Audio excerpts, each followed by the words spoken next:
Can I grind rice flour? Mm-hmm. We sure can, and today we're going to show our friends how to do it, aren't we?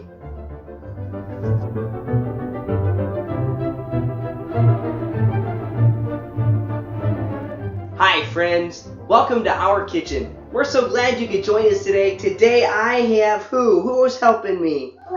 Mariah, that's right, Mariah is helping me. And we're going to grind some what? Rice?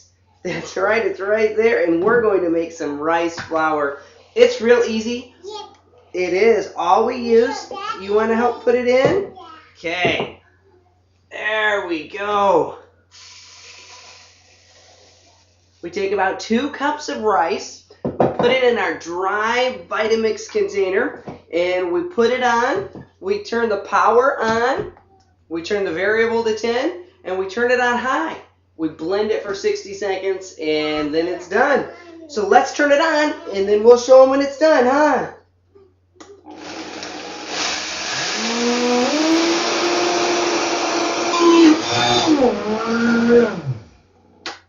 We have ground our flour for about 60 seconds, and let's take that lid off.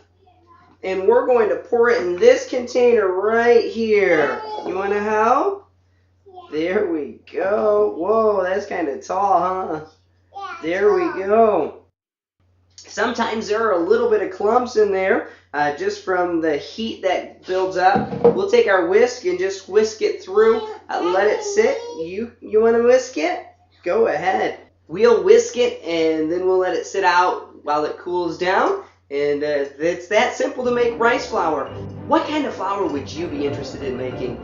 Share in the comments down below. We'd love to hear from you. Thanks so much for joining us today in Kitchen Time with Dad. Remember, healthy food for happy families. Yes.